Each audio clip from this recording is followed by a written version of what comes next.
Good afternoon and welcome to the Ayurvedic Association of Canada.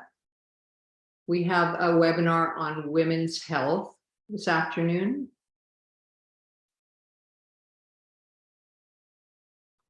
We are also, the Ayurvedic Association of Canada is also a non-profit organization. So if you are interested in supporting Ayurveda in Canada, you can go to our website and become a member. That is the best way to be able to support the growth of Ayurveda in Canada. And we offer all different kinds of memberships. You can have a look at them, from a student membership all the way up to practitioners. And if you're looking for an Ayurvedic practitioner, we also have a professional piece to the site where you can find a practitioner in Canada. So welcome. Does anybody want to tell me where they're from? I'm from Kelowna, British Columbia. Neelan, that's sitting here, is also a founding director of the Ayurvedic Association of Canada, and she's from Vancouver. So welcome, all of you. We have a couple of minutes before we'll start. If you have not muted yourself, can you please make sure that you are muted? And for people that just joined, we will have a question and answer period at the end where you can either type into the chat box or you can unmute yourself and ask a question to Dr. Sheena.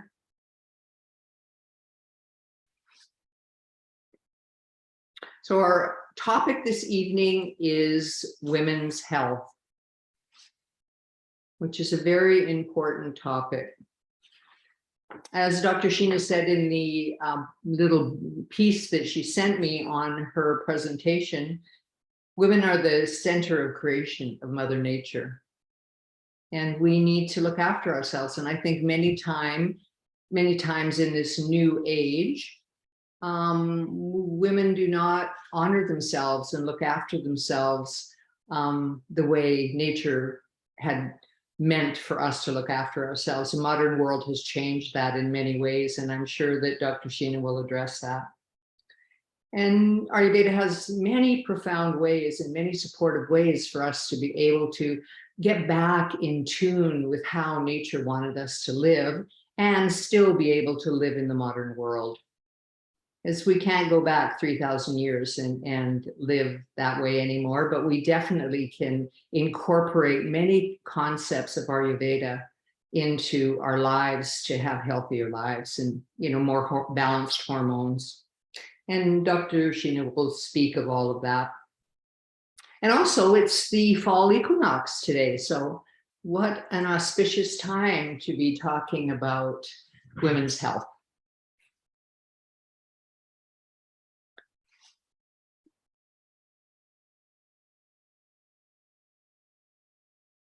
Okay, Dr. Sheena, I'll just introduce you. If there's anything that I have forgotten that you would like to say, and I just have your little bio. Please just add it in before you start your presentation.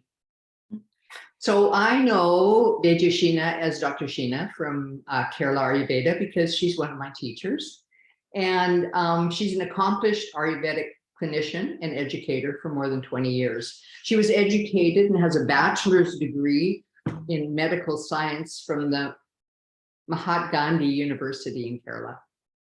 Her family had lineage into Ayurveda, which makes her genes already predisposed to understanding and practicing Ayurveda.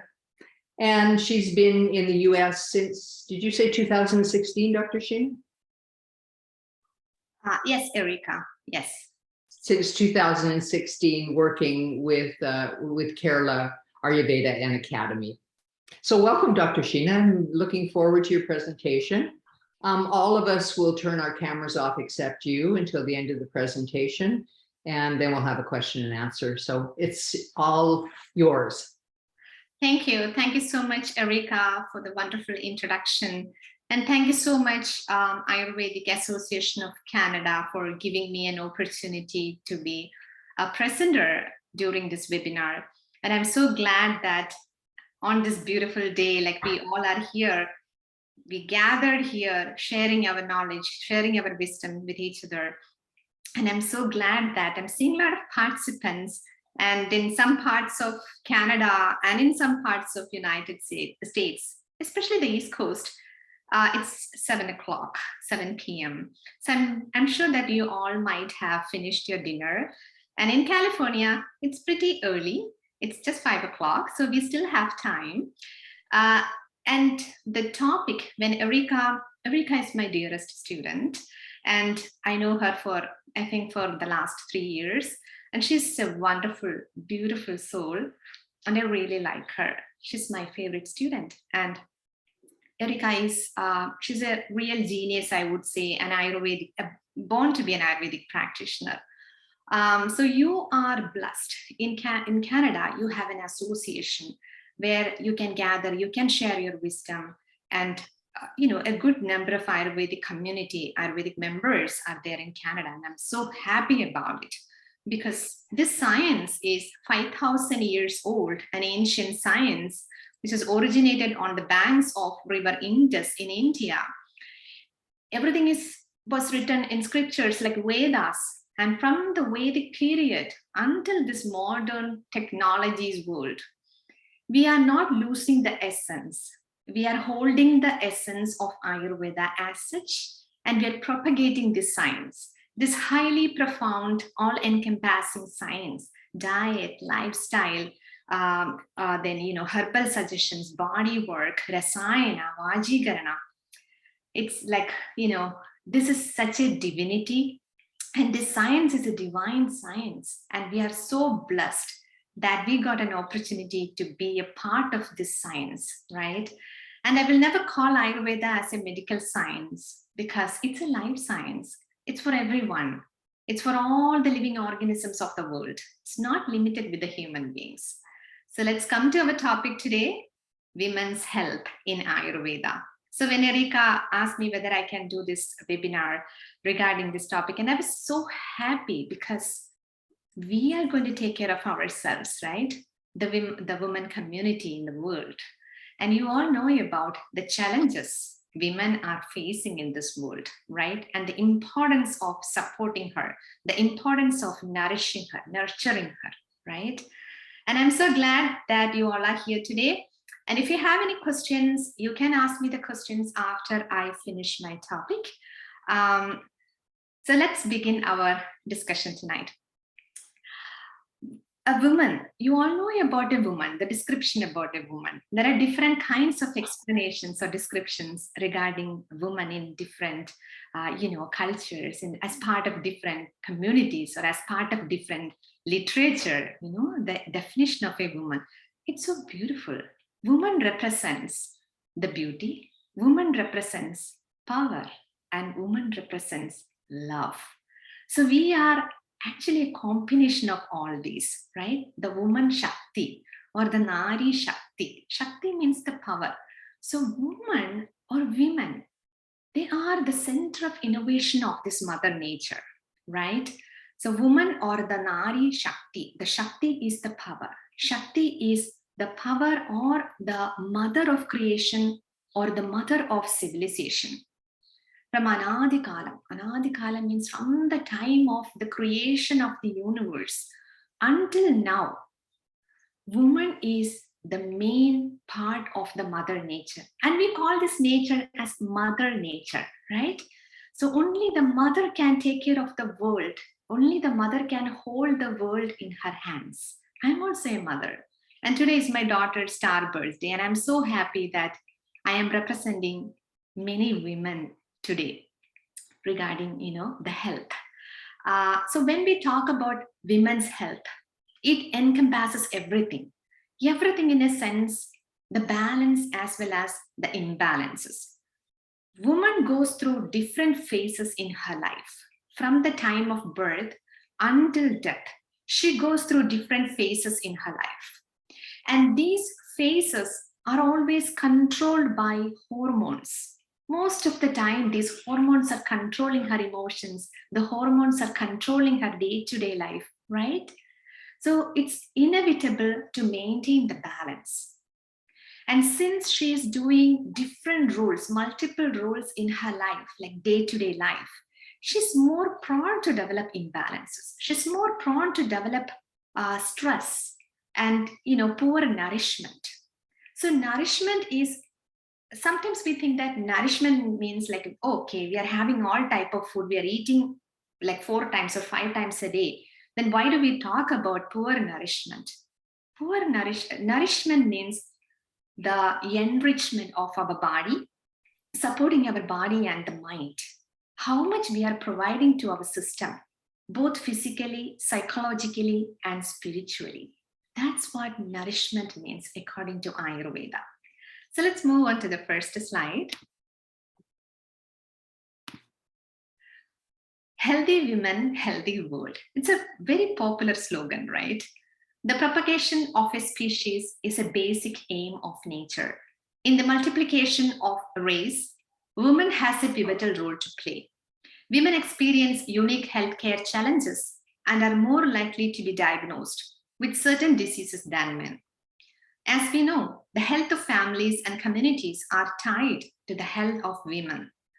For thousands of years, Ayurveda is enabling women to nourish and nurture their mind-body system and provide a respectful and supportive approach for women in every stage of their life to restore and balance the energies. So restoring and balancing the energy, that's what we need. That's what the whole humankind needs.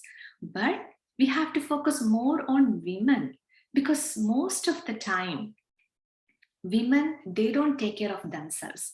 They always focus on others. Others, in a sense, they love to take care of the family.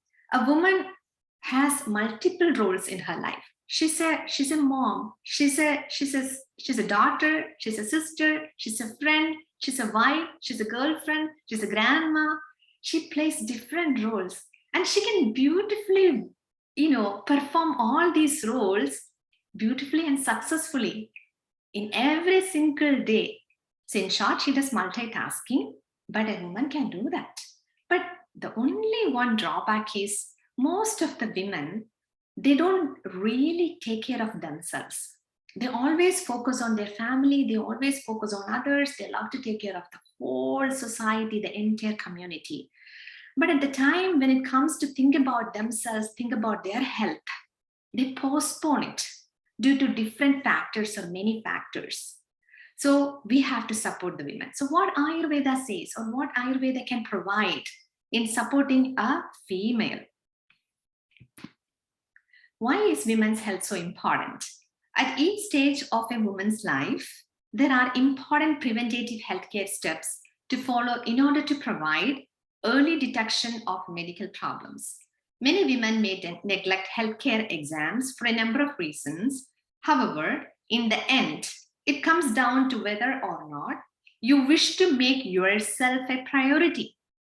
After putting so much energy into caring for the lives of others, it's time women deserve that same level of care towards themselves.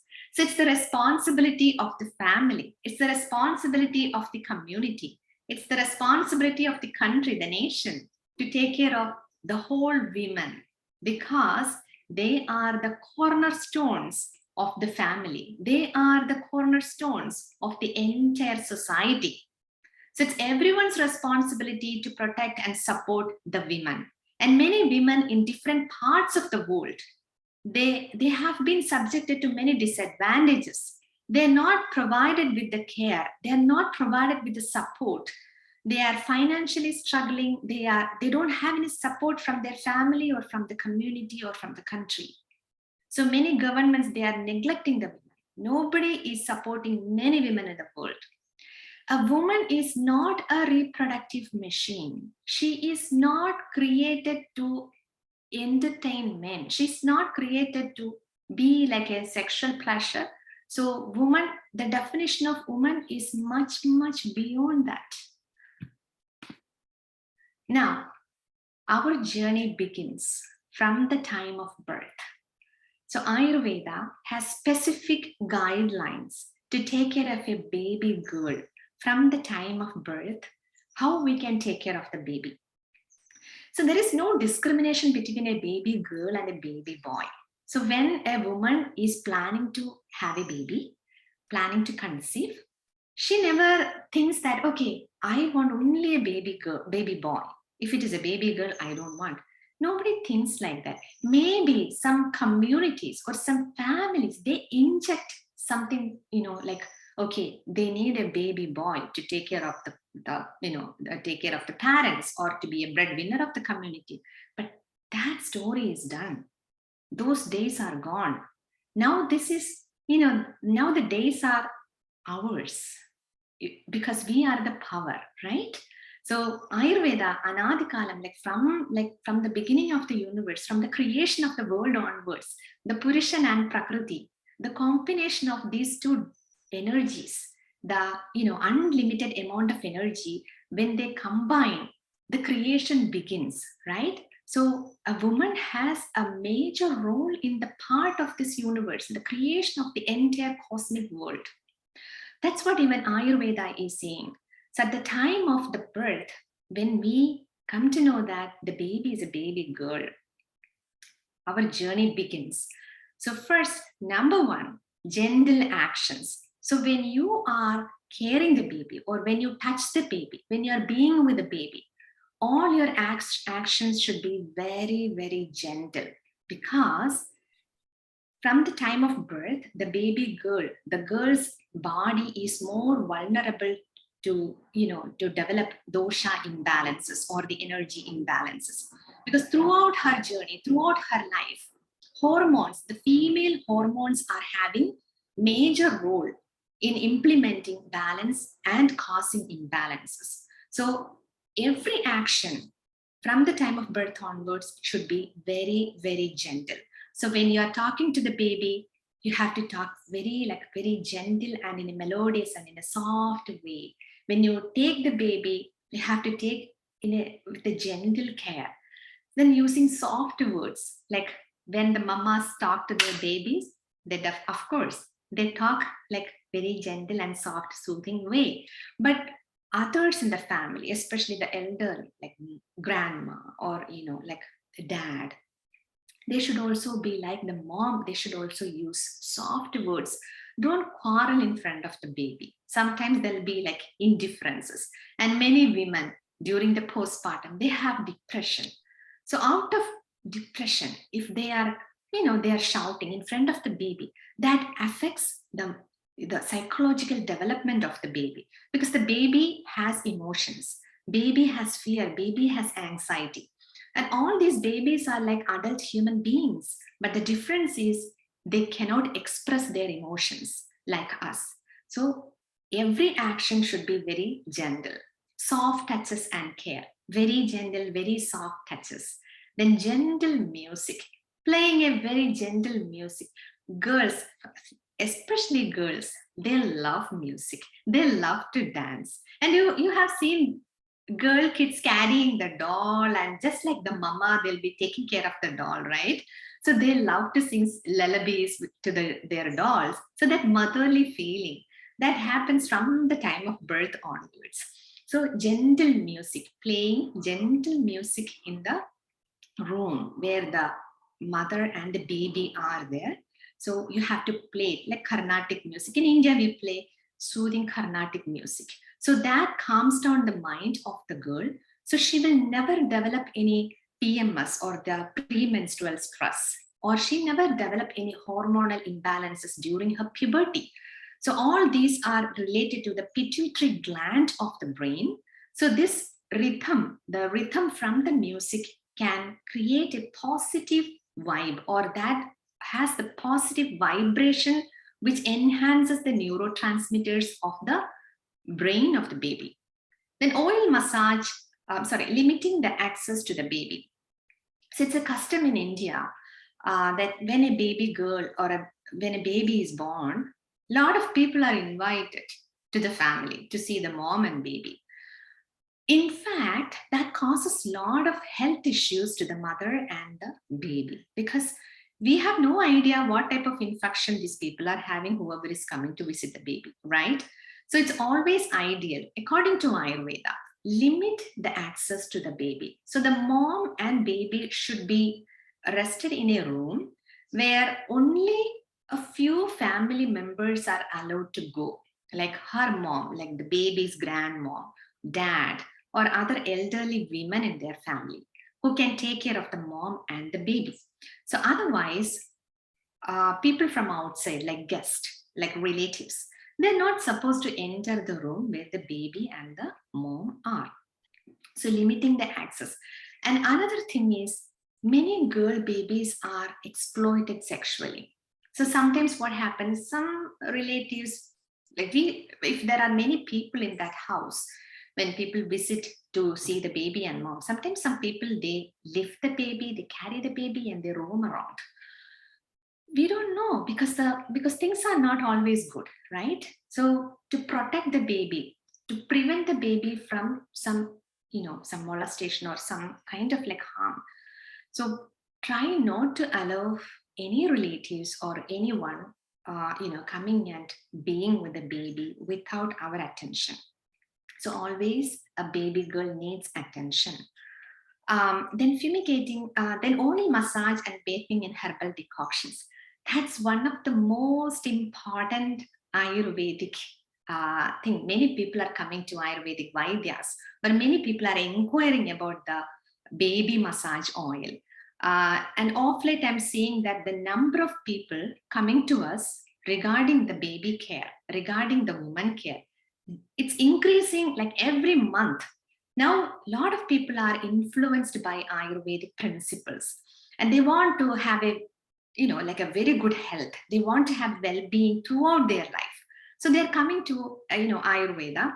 And when baby girls are born, we suggest certain Ayurvedic herbalized oil that contains turmeric.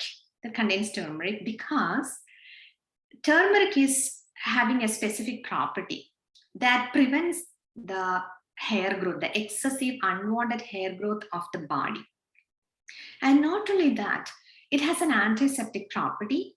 Then turmeric helps in enhancing the glow of the skin. First of all, we women represent beauty and love, right?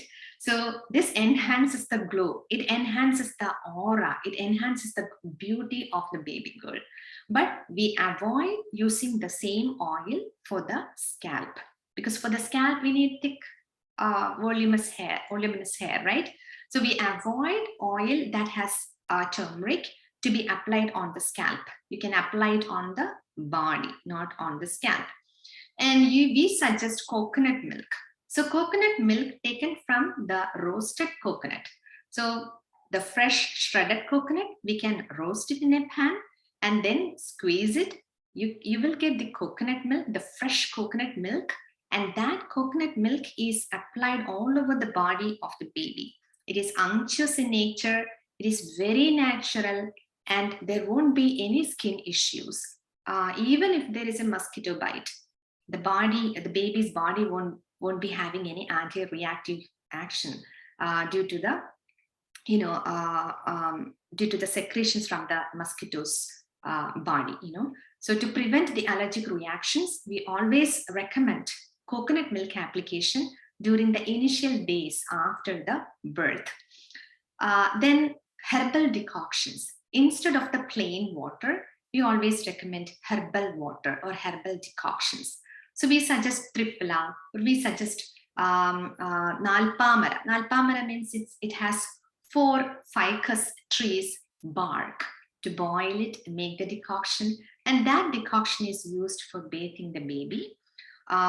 It's not a concentrated decoction. It's a mild decoction. Concentrated decoction is for the mother, not for the baby. So these kind of decoctions prevent any dosha imbalances or infections, and it strengthens the immune system of the baby. Fumigating the baby's room.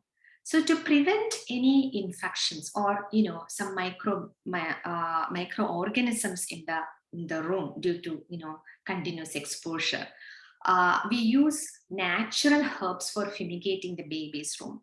So fumigating in a sense, not the thick fume that we are allowing inside the room. It's like a gentle fumigating, which is soothing to the mom and the baby. But if the baby has any respiratory irritations, then we avoid that.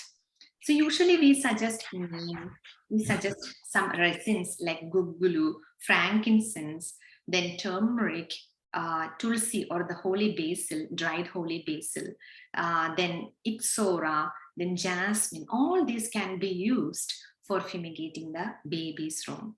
Then, and we do it during the evening time. And there are a lot of, religious stuff. I won't say it's superstitious, but there are so many religious stuff which is part of the traditions in India. Like there are a few plants like Indian screw plant. They hang it on the corner of the bed, baby's bed, to prevent any negative energies or the evil eyes. We say that drishti dosha in Sanskrit. Drishti means the evil eye. You can say that it's a little superstitious stuff, but people believe in that. Okay. Then exposure to morning sun and moonlight.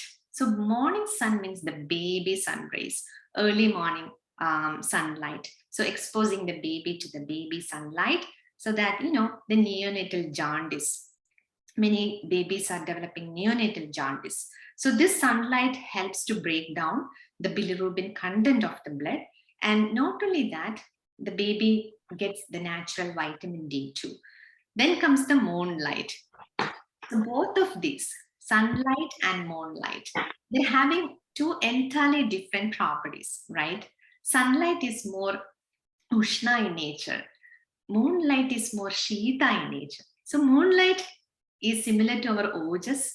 Moonlight, a woman's reproductive system, is closely associated with the moon. That's why we call it as menses, right? Moon, related to the month. So it's a Greek mythology. We can make a blend of different mythologies, Greek, Roman, Indian, Egyptian, everything is one and the same. So exposing the baby to the moonlight. So the moon rays are having cooling action. So cooling action to enhance the glow, cooling action to enhance the immune system. So that will be like helping the estrogen and progesterone to be balanced in her system. Then chanting mantras of goddesses, because we represent the Shakti, right? The power, the creation, mother of creation. So chanting mantras of goddesses, which will be supporting her and make her more strong. Then there is one traditional Ayurvedic pill called Uramarana. It is available in Kerala. It's a traditional Ayurvedic formulation from Kerala, India. Ura means rubbing. It's called a rubbing pill. It has around 24 herbs that we give to the babies from the neonatal period onwards. Like just rub it, then give a little bit of that powder mixed with breast milk and smear it on the tongue of the baby. So that this polyherbal pill that helps to enhance the digestive fire, because baby is in the kapha phase of life and babies are more prone to develop kapha imbalances. And not only that, babies are always suckling the milk.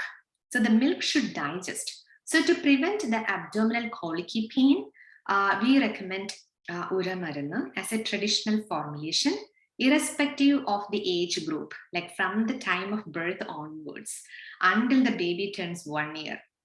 Uramarana. So very effective for alleviating the dosha imbalances of the digestive system. Usually we recommend medicines to the mother if the baby is falling sick. We avoid giving medicines directly to the baby until certain weeks, and if it is very much needed, for example, if the baby is developing seizures, like epilepsy, then we have to give medicines definitely to the baby. Otherwise, usually we give medicines only to the mother. The next phase. So our baby girl is growing now.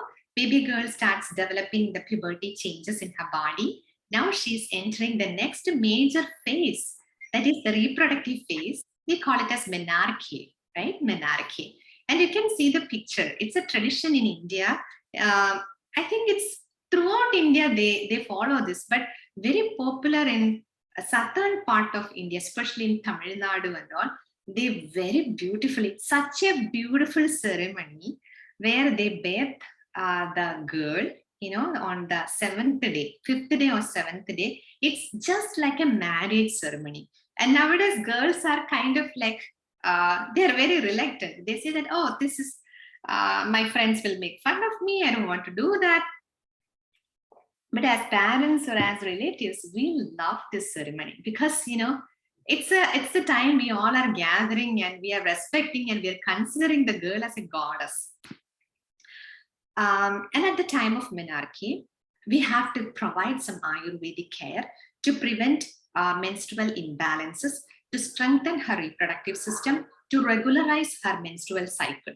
And many girls are developing pre-menstrual stress due to the peer pressure, or sometimes the lack of attention from the family, or sometimes other traumas in their life. Because at the age of 12, at the age of 13, they understand things going around them. If there are some conflicts or if there are some issues happening in the family that psychologically affect the girl, right?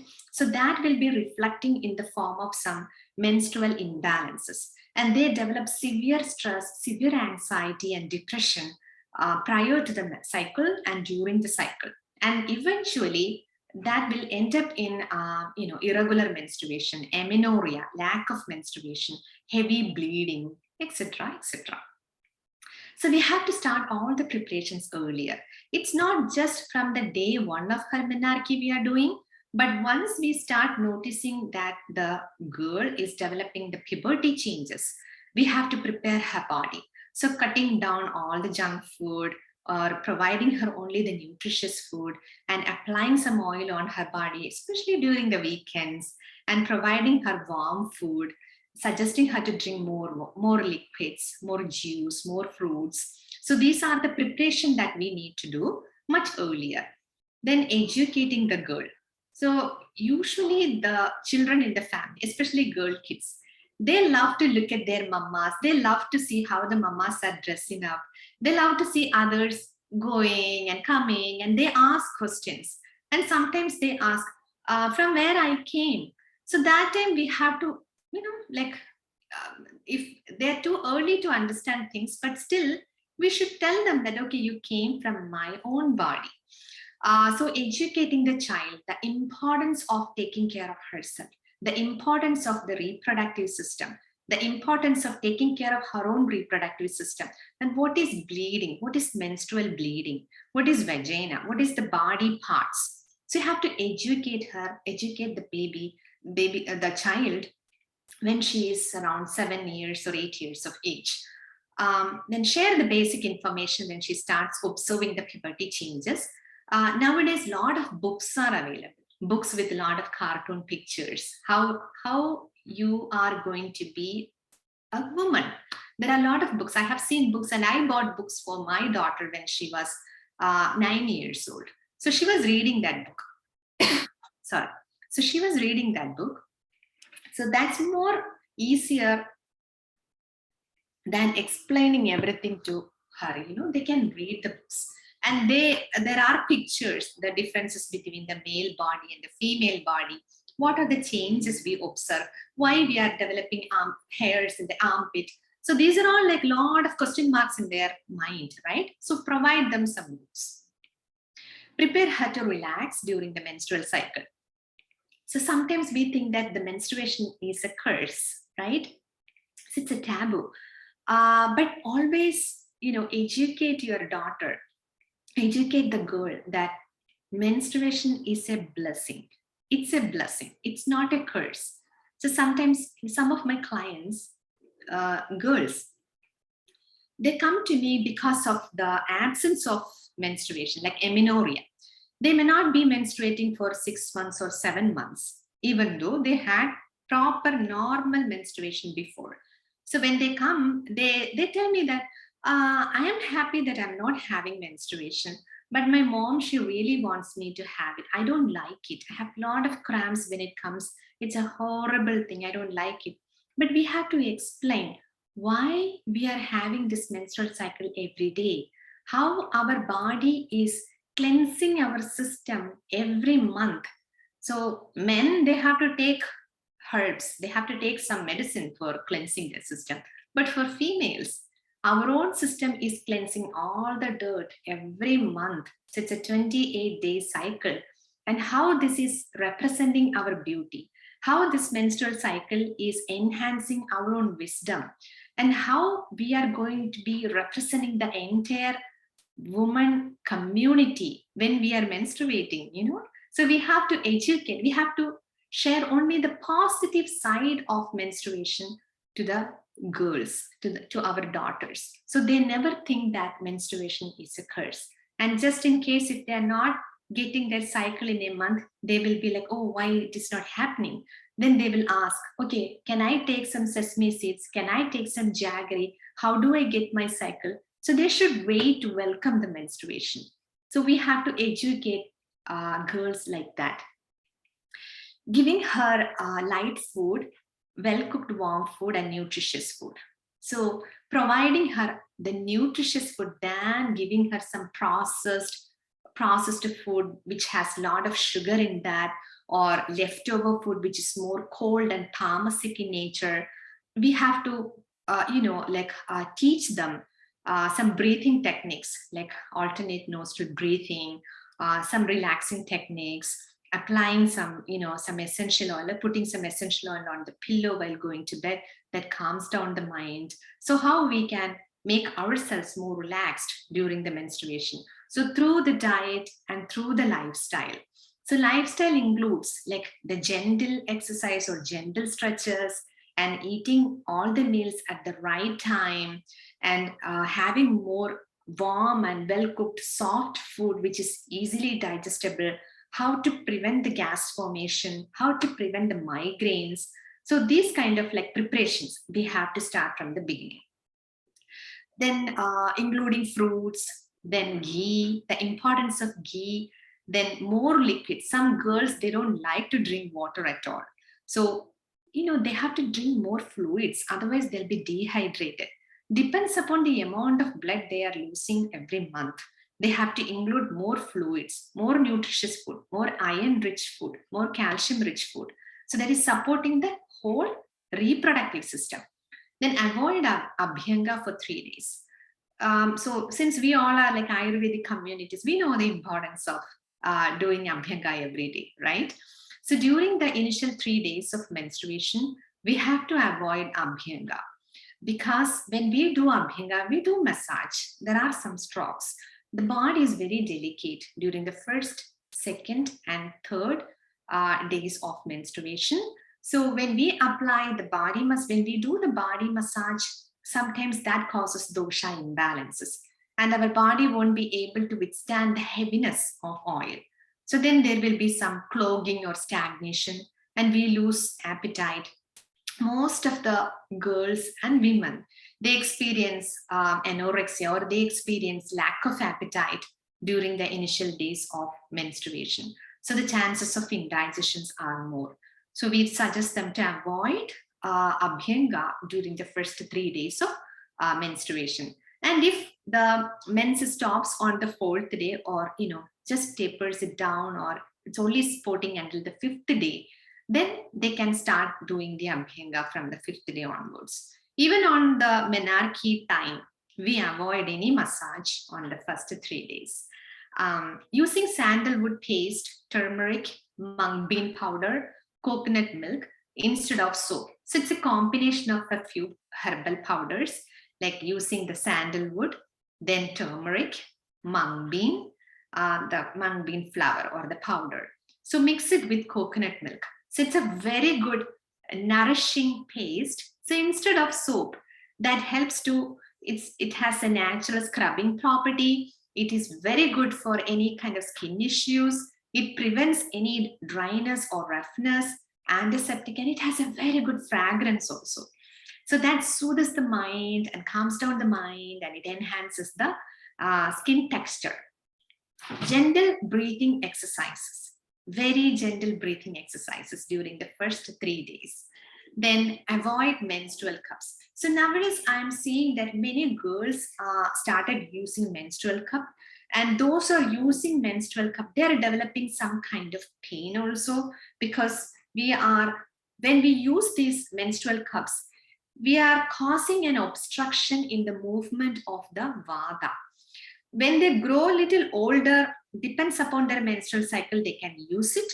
But when they are very young, during the menarche phase or soon after the menarche, I don't recommend girls using menstrual cups. Then sesame seeds, coconut milk, dates, raisins, shatavari, asparagus, and dashmula milk decoction. So these are the specific type of food stuff we suggest during the menarche, like sesame seeds, black sesame seeds, which is very good for very good for inducing the bleeding. So there will be some spotting only, not enough bleeding, cramps. Then sesame seeds are very good, and they're rich in iron, rich in calcium. Then coconut milk. If the digestive system is okay, like the Agni, digestive fire is balanced, then you can include coconut milk, especially when you make some smoothies for the girl. Then dates, including dates, good for the ojas, nourishing, providing energy. Then raisins. Raisins are having tons of iron content, very good for proper menstruation, very good for calming down the mind, very good for the liver function. Then shatavari asparagus powder is given as a milk decoction. Deshamula as a milk decoction. So these are all we recommend during the menarche phase. Palm jaggery. Instead of the regular jaggery, we always suggest palm jaggery. So it's very popular in South India, and it has iron content, and it has a lot of minerals which is supporting the reproductive system. So during the menstrual phase, we usually recommend palm jaggery. And even in the postnatal care period, also we recommend palm jaggery. Then Chavanaprasha. So Chavanaprasha we start once the girl completes the 7 days of menarche phase. Then we start Chavanprash to be taken for a month or 2 months, depends upon her prakriti and depends upon her strength and stamina. It has a lot of vitamin C and iron. It contains amla, Indian gooseberry, which is good for our female mind body system. So that helps to calm down our hormones, to balance the estrogen progesterone hormonal level, and to relax our mind. Chavanaprasha along with milk. So the kids who are having lactose intolerance, we cannot suggest milk. So you can give Chyawanprash with warm water, or like you can soak raisins for 6 hours or 12 hours, then macerate it. Then that juice can be given following the Chyawanprash. Now, the care during menstruation. So we traveled from birth, then we traveled through the puberty changes, reached the menarche. Now the girl starts menstruating every month. Then what are the specific care that we can provide during the menstruation? Gentle exercise. Nowadays, if you go to school, the PE sessions are super intense, and many girls are having cramps and pain, and with that, they go for mile runs, right? They pop in pills. Many girls are taking Advil or Tylenol. I'm seeing that. And the consequences are so bad in future, that non-steroidal anti-inflammatory pills. So that creates a lot of gut issues in future. So gentle exercise is what Ayurveda recommends. More relaxing techniques, including yoga nidra. So this is not only for the young girls, but for the whole phase, the whole reproductive phase of a woman. This is applicable. So yoga nidra, or the yogic practice, yogic sleep. So this is like focusing on your consciousness, or being so aware, being conscious in between wakefulness and sleeping. So that is what Yoga Nidra means. And it's a guided meditation for relaxing. So I always recommend my clients to practice that for 20 minutes in a day, especially for women. That calms down their mind, that alleviates the dosha imbalances, that reduces the anxiety and depression. And especially for during the exam period of time, many girls are having irregular menstruation. So that this Yoga Nidra is helpful because we are spending only 15 minutes or 20 minutes in a day, and they can listen to the lecture. Easy purging herbs. Those who are having constipation issues prior to the cycle, or as part of the the stress or anxiety, we suggest Triphala, or we suggest Draksha, raisins, or some easy purging pills like Sugabedi pills or Avipatti Churna, some of the Ayurvedic formulations. Then Abhyarishtam is one of the most common preparations that we recommend. Avoiding gas-forming food and spicy food. At least a week before the cycle, they have to reduce consuming gas-forming food and very spicy food. Then drinking warm liquids and light food, going to bed early at night. So that is very important. Fix a meal time, then fix a sleeping time. And you have to follow that. That is very, very, very important and inevitable for maintaining the health. So going to bed early at night, as at least by 10ish, you need to go to bed if possible. Then avoid dinacharyas like abhyanga, nasya, etc. during the menstrual period. Foot massage can be recommended. Gentle massage on the feet with a warm sesame oil or warm coconut oil or ksheerabana oil at the time of going to bed. So that enhances the marma points of the feet, and that calms down the mind, that enhances the neurotransmitters and the melatonin production. Include Ayurvedic formulations like Dhanvantaram Gulika, Deshamula Arishtam, Hingu Ashtaka Churna. So these are all the commonly recommended, kind of like a home remedy to many women. It helps a lot. And if you have any menstrual irregularities or menstrual imbalances that need a Vaidya's attention, you have to take a proper consultation and then seek the advice.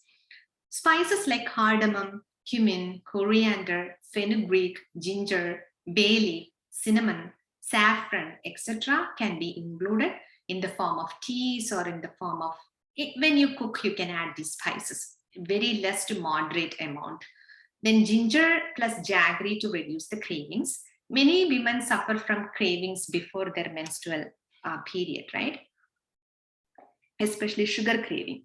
So to reduce the sugar craving, we suggest fresh ginger, a piece of fresh ginger with a piece of jaggery. Then black sesame seeds, walnuts, coconut flakes, ghee, and honey. It's actually my own recipe to many of my clients, especially those who ask me, what can we eat if we have a craving? You don't want us to eat cookies, or you don't want us to eat a piece of cake, Dr. Sheena. So can you suggest something? Then I suggest this. But take a few black sesame seeds, then break one walnut into different pieces. So some 3-4 walnuts you can. Just a second.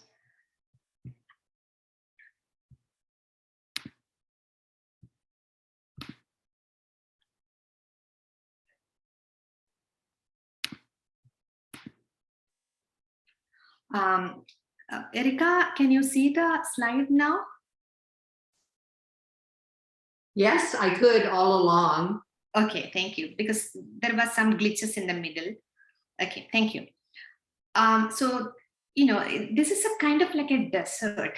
Black sesame seeds, walnuts into a few pieces, coconut flakes, adding ghee and honey. So ghee and honey should not be in equal quantity, more ghee and less honey. So put it in a glass jar, and whenever you have a craving, you can have like half teaspoon of it. Then sprinkle fresh dry ginger powder if you have any indigestion, or if you cannot digest coconut flakes with the ghee. Depends upon your appetite and depends upon your Agni. Then vetiver, rose, sandalwood, lavender, patchouli, ylang ylang. So these are the essential oils that are very soothing and helpful for women during the menstrual phase. So you can put 1 or 2 drops of this essential oil in while you take a shower. So you can use it in a diffuser. So that enhances your mood, that elevates your mood, and that calms down your mind. 1 or 2 drops on the pillow while you go to bed. So that helps to relax. Now, during pregnancy, this is one of the most important phases of a woman's life. A woman goes through different phases of her life, right? Birth, then menarche, then pregnancy, then postnatal time, then throughout the motherhood, then menopausal phase. So this is another phase. This is a journey where we are not alone. Otherwise, in our journey, we are always alone. So this is a journey where we are, traveling with someone who is depending on us, right? So Ayurvedic care during pregnancy or Garbhini Charya has a lot of importance. And, if you read the root textbooks in Ayurveda, in every books, there are a lot of informations given regarding the Ayurvedic care during pregnancy. So the diet during each month, in a nutshell, during the first month, it should always be sweet predominant. Sweet predominant in a sense, it's not like providing a lot of chocolates, a lot of pastries, or a lot of sugar. It's sweet taste predominant. There are 6 tastes in Ayurveda. So sweet taste predominant, because for fixing the embryo in the uterus, we have to provide a lot of kapha. So kapha means only Mathura Rasam is nourishing in nature. It's predominant in water and earth element, right? So it will be nourishing. So to support that, we have to provide some herbs and some specific food like rice. It has sweet taste. So these are recommended. So licorice is one of the herbs that we suggest during the first month. Then second month, milk decoctions with vidari.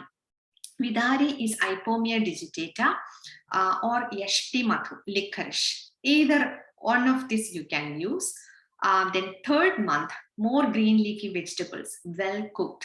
Then ghee, honey, vegetable soup. Then fourth month, seafood, chicken, goat soup, butter, ghee, buttermilk. This is like we are including non-vegetarians too here. Then fifth month, rice soup, khichdi, cooked vegetables, meat, ghee, dairy products. So if you're lactose intolerant or if you're vegan, please excuse me. But this is included in Ayurvedic textbooks. Sixth month, gokshura with milk, like a milk decoction, bela milk decoction, shatavari churna powder, and butter. So butter is good for the baby's memory power. So that's why we are suggesting fresh butter and ghee. Then seventh month, Sukha Prasava Ghridam. It's an Ayurvedic classical formulation for the normal childbirth. And not only that, since we are starting from the 7th month onwards, it enhances the growth of the fetus. And not only that, it enhances the hormones which helps in the parturition. So the easy childbirth, the dilatation at the time of the parturition, that also will be enhanced due to the herbs in the ghridam. The adimadi ghridam, to prevent any kind of anemia, or the woman will be having a lot of blood loss at the time of childbirth. So to compensate that, to nourish the system, to prevent any kind of anemia attack or pandu, we suggest the adimadi ghridam.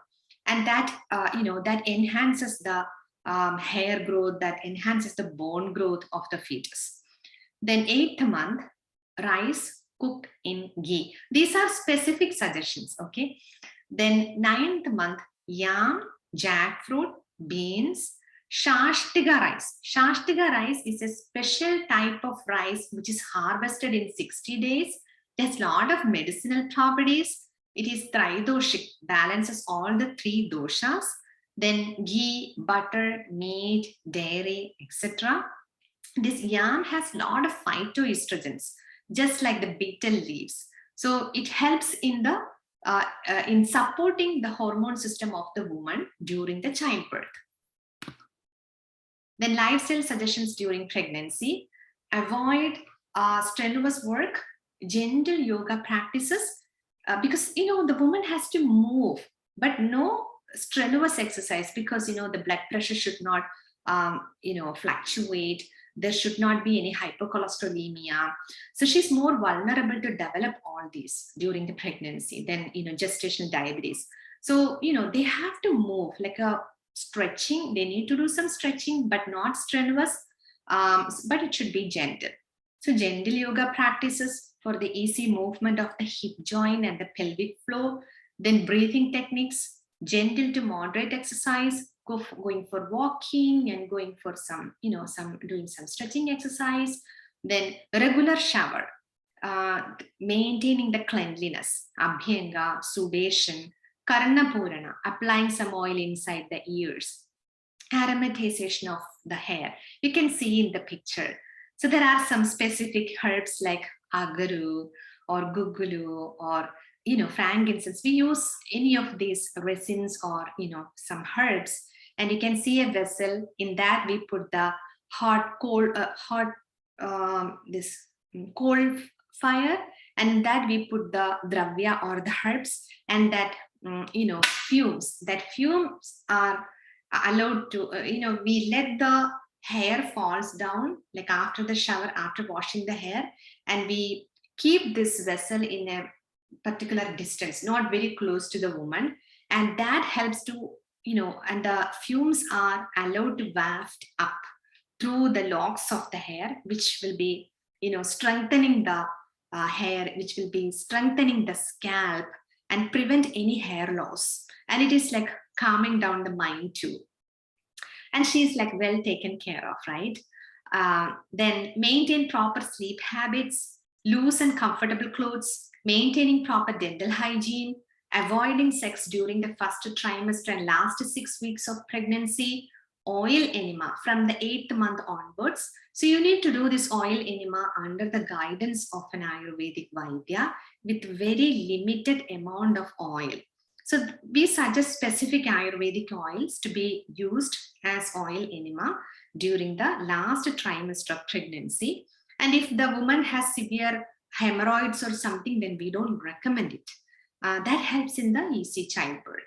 Then gentle massage on the breast. So some women, they have flat nipples or tuck-in nipples. So this massage helps to have the proper nipples, which will be helpful during the nursing. Avoid smoking and alcohol intake.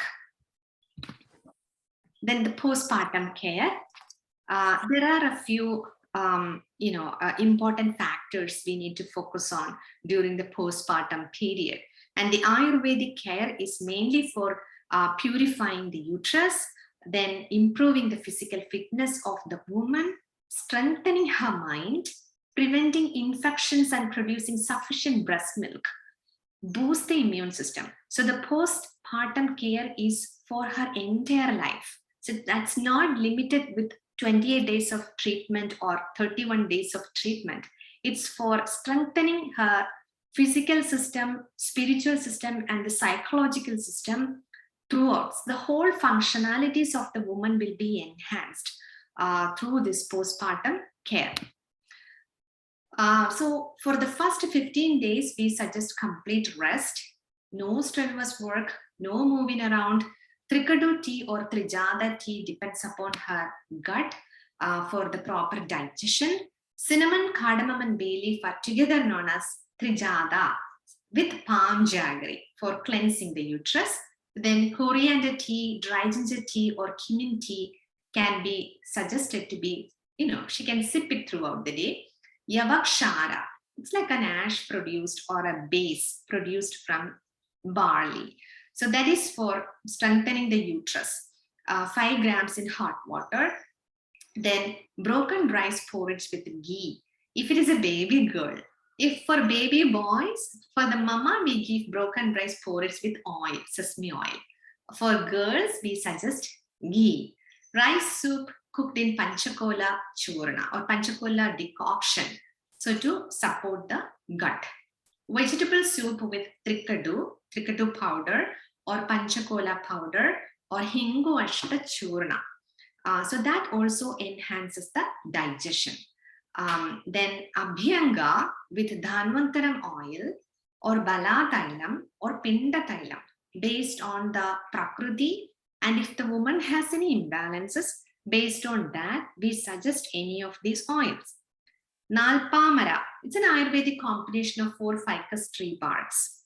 That decoction for bathing the woman, or Triphala decoction. So Triphala is excellent if the woman has severe postpartum blue or depression for washing the hair.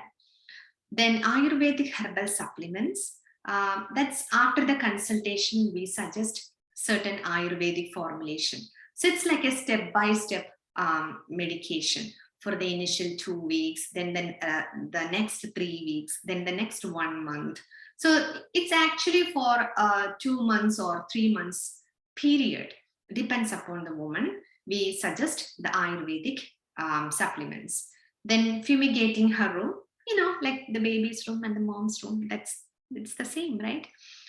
Then barley, wheat, red rice, grains, soups, fish, shatavari, ashwagandha, garlic, curry leaves, moringa leaves, etc.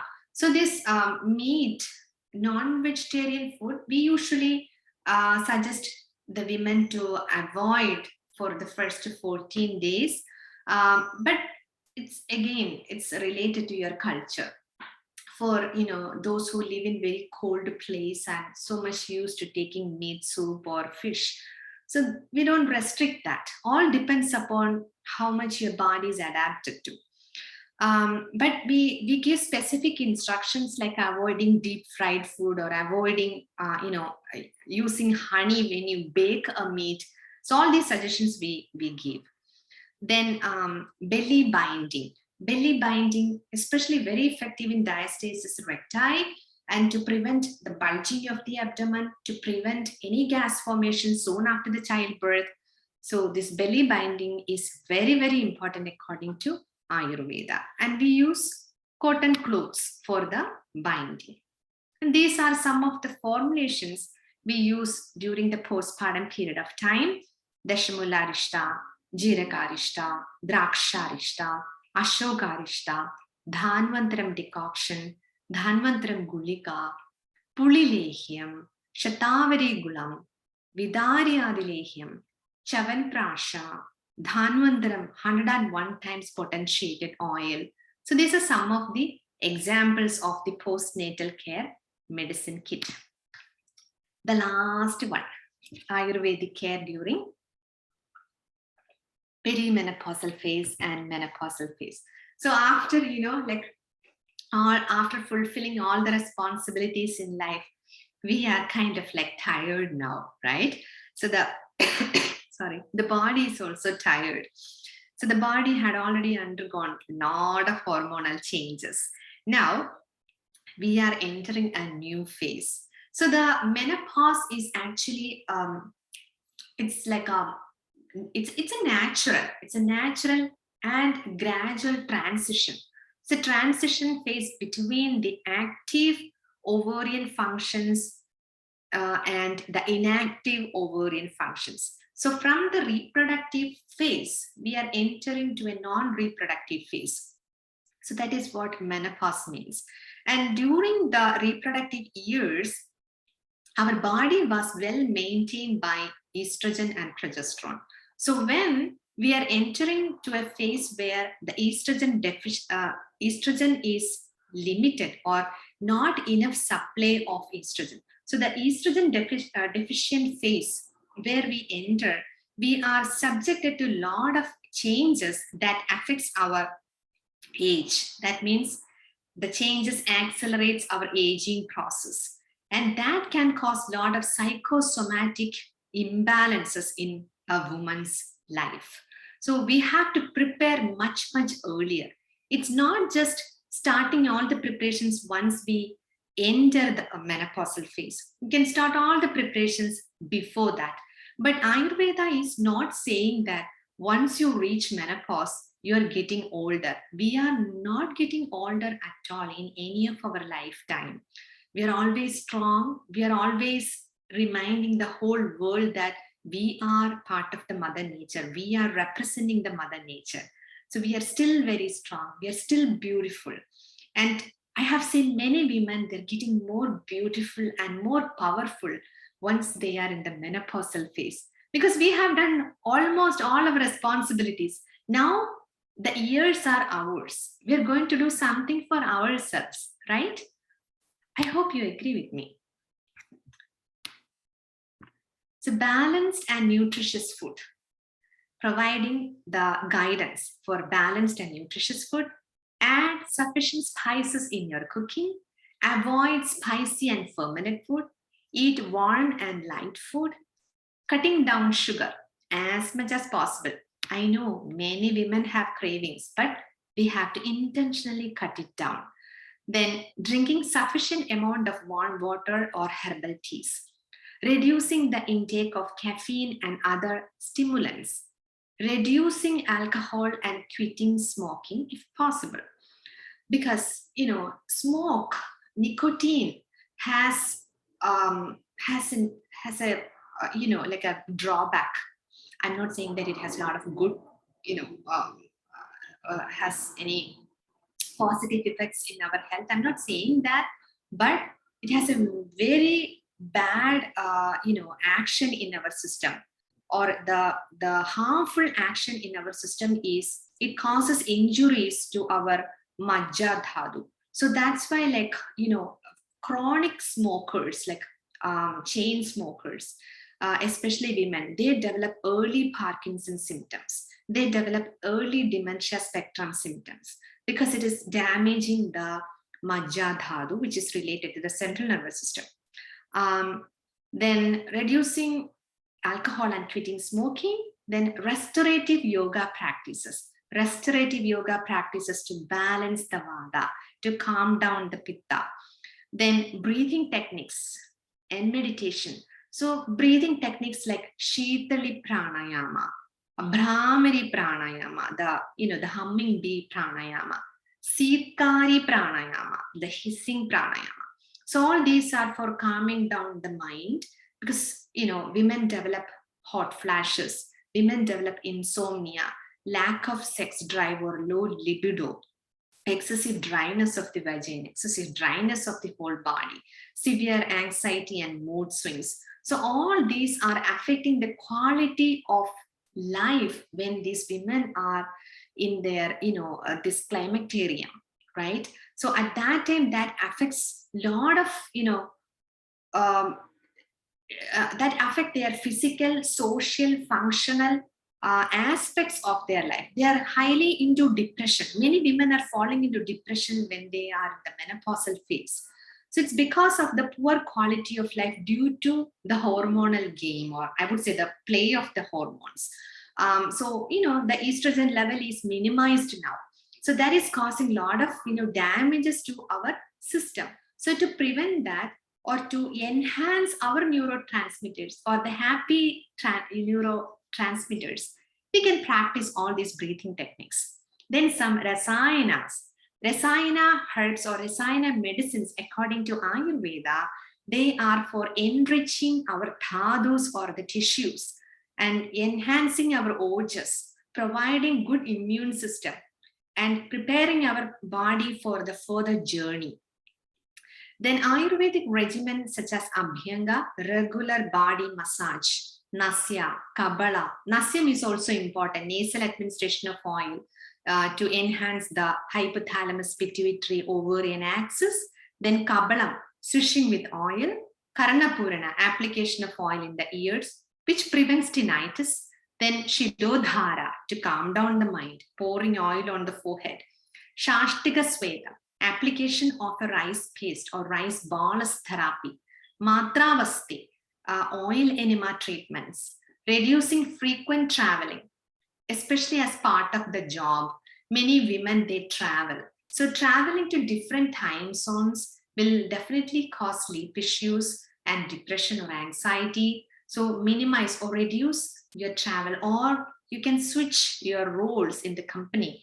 But as part of your holidays, if you're going like once a month or once in 2-3 months, if you're going for a holiday vacation, that is good because that gives pleasure, happiness to your mind, right? Then yoga nidra, regular exercise, maintaining the regular, moderate amount of exercise, spending time with friends, family, and pets, spending time in your backyard, doing some gardening, doing some knitting, reading some books or writing some books, listening to music or joining some music communities, providing some volunteering service. All this can make yourself happy.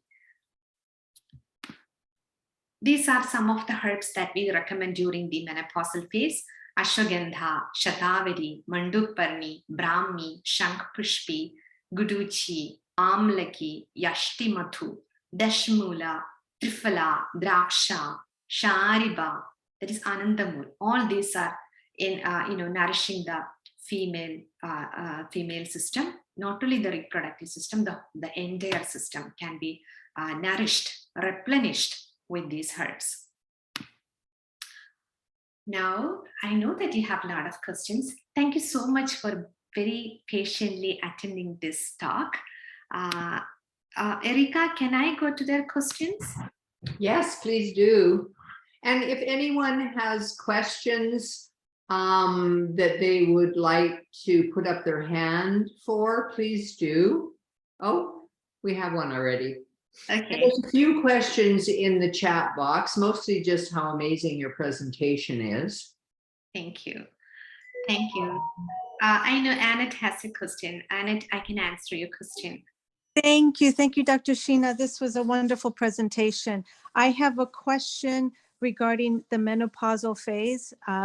And I am myself in the menopausal phase. And what I see a lot in my clients, and I'm experiencing it as well, is the weight gain, and it's specifically around the middle. And that's many times due to low hormones such as estrogen and testosterone that decrease. How can Ayurveda help? Because we can't replenish those hormones with the herbs, and now we have this weight gain, the weight around the middle. It's a problem for many women. Yes, it's a very good question, Annette. And I know that a lot of women in the world, they watch YouTube videos, how to reduce my tummy, right? It's a natural tendency that women gain some fat deposition on their belly during the early menopausal phase or the perimenopausal phase. And after that, because the menopausal phase is just not limited with 1 year or 2 years. So many women have this postmenopausal symptoms up to 5 years or 10 years. So the amount of fat deposited on their tummy or on their belly, especially when we go for a party, when we wear like a gown, so everyone look at our bulgy tummy. It's more like an aesthetic problem. Or especially when we do regular exercise and when we see our tummy little bulged out, we also kind of like, what's happening? So Annette, there are a few tips given in Ayurvedic textbooks. One is regular yoga practices. For example, say the Bandhasana, the bridge pose, or Sarvangasana. So there are specific yoga asanas that helps in reducing the abdominal fat. And if you have any low back issues, or if you suffer from any vertebral issues where you are not able to practice these yoga asanas or yoga poses, you can maintain that with breathing techniques. For example, Bhastrika Pranayama. If you are like a kapha predominant person, or if you don't have any hyperacidity or pitta imbalances of the gut, you can practice Bhastrika Pranayama, Kapalbhati, then Ujjayi Pranayama for the upper part, especially the neck. These specific pranayamas are very helpful in improving the metabolism. And Nausea. So that's the importance of Nausea. So once we start using the oil for our Nausea, regular Nausea, that balances the hormones, especially when Estrogen is, the amount of estrogen is limited, and when the body has a tendency to accumulate more medas, the best way is to metabolize the rasa dhatu. So more digestive herbs and limiting the amount of food that are heavy or that are more carbohydrate rich. So if you take more fruits, more leafy vegetables, more lentils, more soup, then the chances of developing abdominal fat or the belly fat is very minimal. Plus, you have to practice this Nausea and local Udvartana. Local Udvartana means the powder massage or the dry massage that you can do on your belly in a reverse direction, the reverse massage. That also helps a lot. Then Thank you. There are some herbal formulations in it, like Triphala Gugulu. Some of the formulations also help up to a limit. Then you have to suggest some milk decoctions to enhance the hormonal balances, especially to replace as a replacement of the estrogen, to provide more anxiosity and to metabolize the initial dhatus. Thank you so much. That was wonderful. Thank you very much. Thank you, Thank you. Anna, for the question. I think that There are a few questions for you on the chat, Dr. Sheena. Sure, Erica, I can go through that. Thank you, Christina, for the birthday wish. Thank you, Ranveer, for the birthday wish. How to handle migraine during periods? Very good question, Sudhaji. So many girls are developing migraine prior to the menses. So one clear indication that a girl child will develop migraine once she starts menstruating is continuous abdominal pain. Many children, they complain of abdominal cramps or abdominal pain, and sometimes they say that abdominal pain with the nausea or abdominal pain with a little vomiting tendency, but they never say that they have a headache. But actually, this is the indication that they are going to develop migraine soon or in another 5 years. So we have to maintain the vata and pitta balance, because it's mainly due to the vata pitta imbalances they develop the migraine. And once a girl developed migraine, especially if she gets the migraine couple of days prior to her menses, the number one remedy is giving her something to have a easy bowel movement, because sometimes they get constipated, they get poor, like lack of appetite, like indigestion. Then they develop severe, headache. Lack of appetite, lack of enough food or sufficient food, that enhances the acid flow or enhances the acid production in the gut, and they get severe headache. And they have to take a pill, otherwise it doesn't subside. So doing steam inhalation with turmeric powder and vetiver essential oil, or if you have vetiver as the single herb, like chunks of vetiver roots, that also helps a lot, which is helping a lot of people.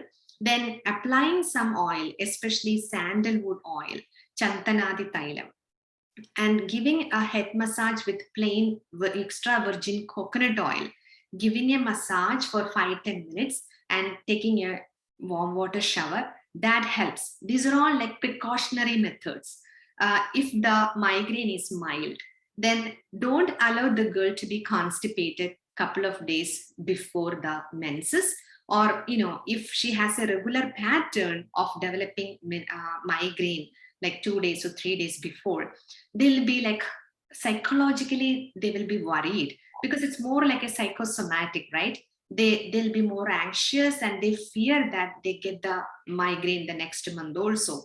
So to alleviate that, you can mention, oh, this I am giving to you because you won't get any migraine attacks. So take these raisins, take these dates or prunes, so you will have a good bowel movement, and drink sufficient water, hydrate yourself, so you won't be having any kind of headache. It's because of dehydration. So you need to educate them. It's like a counseling, okay? And if the migraine attacks are very bad, like severe, then we have to help them with some Ayurvedic formulations.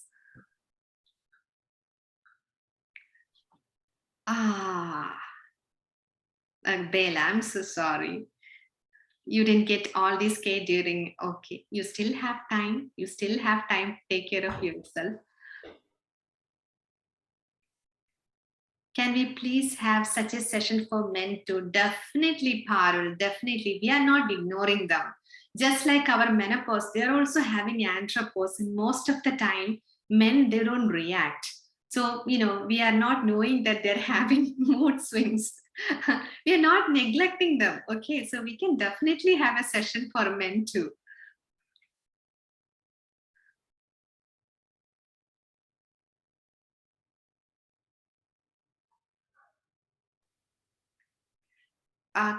Kanchan's question, I think it's a question to you, Erika. Will we get the recorded version of this talk?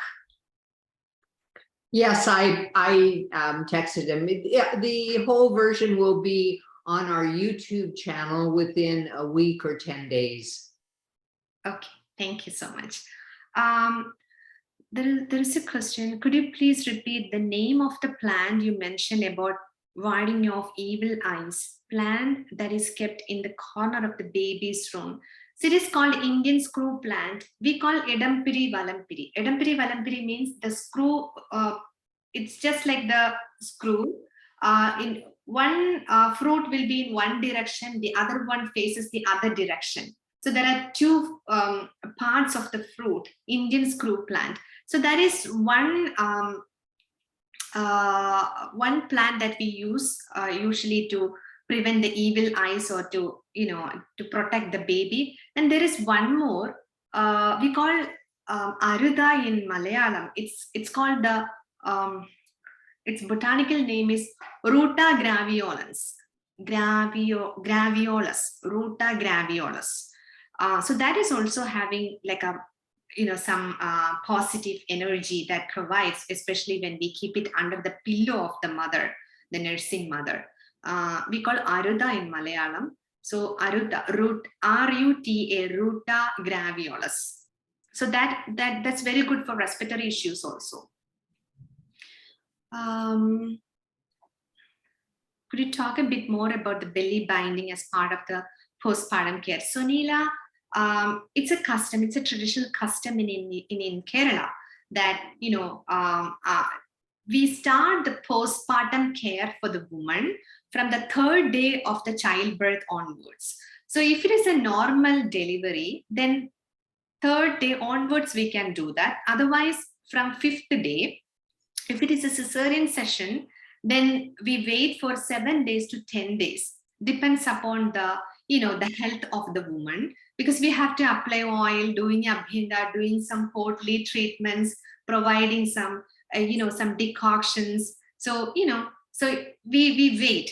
And another important thing is we look at the chart, the horoscope, and the astrologer gives information that this woman can start the postpartum care from this particular day onwards. Depends upon the movement of the moons. There are specific days that we start the treatment. So soon after bathing the woman. So we usually bathe the woman twice in India. It's a more warm place, right? In US, just once, that's fine. So there we bathe the woman morning and in the evening. So the head bath or washing the head, that we do every other day. And there are specific oil we prepare at home using pearl onion, using the stem of black pepper plant. So there are some herbs available there. And then this belly binding. So we prepare that band using the cotton cloth at home. And that we use for tying the abdomen, like little tight it should be. But the woman should not face any suffocation, okay? So she has to breathe easily, but we tie that every day and we leave it for certain hours. So at night when she goes to bed, we untie that, we remove that so that she can easily sleep and, nurse the baby. But otherwise morning, if we use that, until evening, it will be there. So that is belly binding. So very effective in diastasis recti. Thank you. Thank you, Rosario. Sarvangasana bridge pose.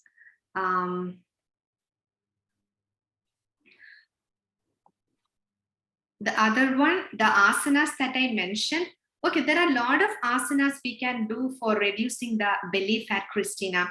One is Sarvangasana. Then, a bridge pose, Sedubandhasana, Bhujangasana is very helpful. Pavanamuktasana is helpful. Child pose is helpful. Then cat and cow pose is helpful. So those who are having low backache with the abdominal belly fat deposition, this cat and cow pose is very, very beneficial. Then, breathing exercise like Bhastrika Pranayama, Kapalbhati. So all these will be enhancing your metabolism. So prevent the accumulation of the unwanted dhadus. So we have to start from Rasadhatu onwards. Okay. Could you type these pranayama and yoga poses here? Of course, I can use the whiteboard. I hope we have time. Dr. Sheena, we only have about 8 minutes left, so I don't think going to the whiteboard will be a good idea right now. We may have to do another session with you. Sure. Thank you. Thank you, Erika. So we have to be finished by 5:30, which is 8 minutes. Oh, okay. Here, Dr. Shilpa had already mentioned that in the chat box. Thank you, Dr. Shilpa. Which oil can we use for Nausea? There was another question. Can we do Nausea before going to bed? So Kanchan, before going to bed doing Nausea, as part of our dinacharya, we don't recommend Nausea before going to bed. Usually we recommend doing Nausea in the morning hours or during the specific dosha time. If you're a Pitta Prakriti person, or if you're a Vata Prakriti person, or suffering from Vata imbalances, Pitta imbalances. So I usually recommend that before the sunset. And there are certain conditions, for example, schizophrenia or psychiatric conditions, where we recommend some specific oil formulations or ghridam or ghee formulations that are administered in both the nostrils at bedtime. Otherwise, not for everyone. Thank you, Mansi. How can Ayurveda help the hair loss prevention and replenishment of new hair follicles post-delivery? Yeah, I mentioned about specific oils that we use, and everything you need to include in the diet. So the diet should be iron rich, the diet should be calcium rich, diet should be vitamin C rich. So we give formulations like Chavanprash, Ajashwagandhadilehyam, or Vidari Adilehyam, Kurunyi Kurambu, some Shatavari preparations, arishtams like Draksha Arishtam. So all these are specifically for certain purposes. And we give some powders to enhance the absorption of all these nutrients. So digestive fire needs to be balanced or enhanced, and at the same time, elimination too. So the woman should have the proper elimination, proper bleeding, and the proper care. Then that will help in promoting the hair growth also. Thank you, Parul. Many young girls these days have very busy schedule, resulting in stress in the system and complicating their hormones, particularly PCOS, with acne and hair fall. Can you please recommend some oil or food to bring balance? Okay, so Parul, avoiding or reducing the junk food as much as possible is one of the options, because nowadays here in California, I'm seeing kids are eating their lunch from the school. So most of the time they are eating, frozen yogurt or pizza, which is having only cheese in that, not much of vegetables. So if you can cook some homemade food like, some palau or, khichdi with vegetables, or just vegetables that they love, rice with potato, then okras or pumpkins, or, like baked sweet potatoes. So your kids will be having some, specific taste in some favorite vegetables. So, cook it and send it to school. Then apply some oil at least once or twice a week. You can do some massage for your child, for the body and the head. So that massage definitely helps. And teach them some, I know your daughter will be doing some breathing exercise, I'm sure. So other girls also in your community, you can guide them, provide them some free talk of how to reduce the stress, chanting some mantras, at least some Saraswati mantras if they believe in it. 10 times a day, or Hanuman mantra 10 times a day. That's very, very helpful in controlling the stress. That helps in preventing PCOS. And regular exercise, regular proper water intake. These are also very important. Thank you, Sudhaji. What type of oil can be used for nausea? Usually we recommend Anutaila. For Kabbalah, you can use sesame oil or coconut oil, or there are some Ayurvedic oils like Arimedadi, Thailam. So sesame is one of the easiest options. Karnapurana with sesame oil. How do you make the coconut milk? So fresh shredded coconut, just dry roast it in a pan. It should not be like dark brown. So much before that, once it turns slightly brown, then remove it from the heat and start squeezing it. You will get the milk. Due to the wide prescription of birth control monthly period for approaching menopausal age, okay, there will be severe dosha imbalances and mood swings, or they have heavy bleedings, or very scanty bleeding with like continuous 28 days of spotting. So there are a lot of imbalances when they approach the menopause if they're depending on some hormone pills. So we give proper Ayurvedic guidance along with Ayurvedic herbs to, bring it back to balance. Ruta Graviers, thank you. Thank you. Dr. Sheena, you have time for one more question. And then if you did not get your questions answered, can you just post them on the Ayurvedic Association of Canada Facebook, and we'll get your questions answered? I think I answered almost all the questions, Eric. I don't think I left any questions. If I left it, I'm so sorry. It was, like I might not have seen that. Well, I would just like to thank you. You did an amazing presentation, and the Ayurvedic Association of Canada is very grateful for you taking time out of your busy life to do a presentation for us. Thank you. Thank you so much, Erica, for inviting me. The only thing is now we need one from you for men's health. Mm-hmm. Definitely. You don't see very many for men's health. Yeah. And Dr. Sheena, one more comment on that you have only focused on the Kerala style. So everywhere in India, this kind of whatever the post natal treatment, it is done, though the food and the types of the herbs used. So there's such a wide variety that comes in Ayurveda based on the local area. So the same way, you have to do one which is based for the North America. Mm-hmm. And so that way, what is available in here, what they can do, and how women can do it themselves, because we don't have the experts here. Yeah. So that's one. And we have another talk. We have another talk on women's health in 2 weeks. Yeah. That would be very good. Not by you. I haven't blindsided you, Dr. Sheena. No. As Neelamji mentioned, I have heard that in different parts of India, as part of their culture, they're providing different kinds of care for the postpartum, like for the woman after the childbirth. And there are some yummy laddus that prepared with some. Yes, that's what, I was going to say, that, it's made with 32 herbs. So we call it batrisu. So that's 32 herbs and spices. And that's very familiar, like given to women, very, very yummy. So when there is a childbirth, in a family, the other people, they would go and say, do you have that? And they want to eat that. So the mother doesn't get, the rest of the family eats all. Yeah, especially the husbands. Yeah.